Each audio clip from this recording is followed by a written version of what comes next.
Aquesta exposició ja fa molt de temps que s'està preparant i va néixer arran de la idea que als magatzems del museu hi havia moltes figures originals que estaven endreçades,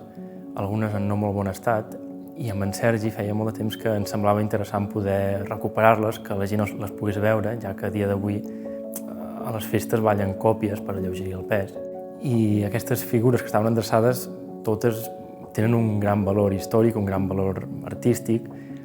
i la idea inicial d'aquesta exposició va ser justament poder recuperar aquestes peces. A finals del segle XIX es va fundar l'Arte Cristiano, que va ser el primer taller de sants de la ciutat d'Olot, que a dia d'avui encara funciona, i a partir d'aquí es van anar fundant un seguit de tallers de sants, on es van especialitzar en aquesta indústria, amb els sants, amb l'escultura, amb la pintura, i això va propiciar que es generés una sèrie d'escultors, d'artistes, que dominaven molt bé tota aquesta tècnica i aquesta manera de fer, amb un estil molt propi, molt marcat d'Olot. I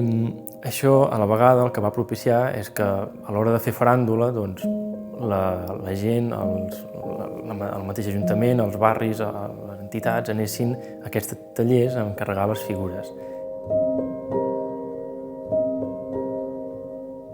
L'exposició del taller al carrer està dividida en dues parts molt diferenciades. Primer de tot, quan entres, et trobes la zona taller,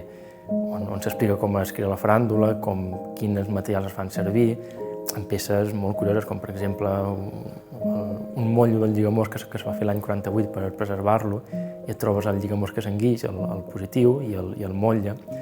o et trobes figures amb tant de valor com els gegants de l'art cristià del 1902, que aquest any fan 120 anys, que actualment ja no surten a ballar, per desgràcia, i que és tot un honor poder comptar amb ells. Hi ha tot un seguit de figures que per nosaltres és un plaer poder comptar amb elles. I després, a la segona sala, ens trobem amb la zona que a nosaltres ens agrada anomenar la zona de la plaça, on trobem segurament un seguit de figures molt emblemàtiques per Olot, com és el bestiari històric de l'Àliga de Sant Ferriol, el pollastre, el conill, tots ells els originals, acompanyats de la faràndula de la ciutat, que són els gegants d'Olot, els cabassuts, els cavallets. Evidentment, com tots sabem, els gegants d'Olot han d'estar tancats. És impossible que poguessin participar a l'exposició. I ens va semblar molt interessant, ja que el museu conservava els vestits antics, poder-los penjar, poder-los ensenyar com si d'un armari es tractés, i que la gent pogués veure aquestes vestimentes tan espectaculars que tenim dels nostres gegants. També a la zona de la plaça ens trobem en un espai, l'espai que presideix la sala, on ens trobem explicat de manera cronològica tota la faràndula que hi ha hagut a Olot des que en tenim constància, des de mitjans del segle XV fins a aquest any mateix. I és una manera gràfica és una manera molt visual de poder veure com en els últims 40 anys la faràndula ha crescut d'una manera exagerada gairebé. A més d'aquests dos espais, ens trobem també en un racó on podem veure una rèplica de la gegantesa d'Olot original. Quan els gegants d'Olot es van estrenar, l'any 1889, la gegantesa era diferent. El seu escultor, en Celestí de Besa, li va fer un pentinat d'un estil més marcadament grec, amb una diadema, amb ventall de plomes, amb un vestit totalment diferent al d'ara. I en Sergi Plana, en el seu treball de final de grau,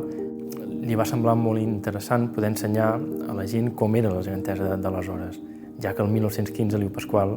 en un canvi de vestuari, també li va reformar el pentinat i el pentinat que avui en dia veiem. Per tant, fa més de 100 anys que veiem la gegantesa d'Olot tal com surt al carrer. I en Sergi Plana va voler mostrar, va voler reproduir en 3 dimensions com era aquella gegantesa que ja ningú ha vist ja en persona. I aquest projecte va anar agafant envergadura fins que al final es va fer una reproducció a mida real de la gegantesa, i a més en Carles Soler, el sastre que actualment s'encarrega del manteniment de la faràndula d'Olot, en Carles va fer una reproducció del vestit original, del vestit que es va estrenar el 1889, i s'ha intentat reproduir el més fidel possible com era aquella gegantesa, perquè tothom es pogués fer una idea de com era quan es va estrenar fa 130 anys.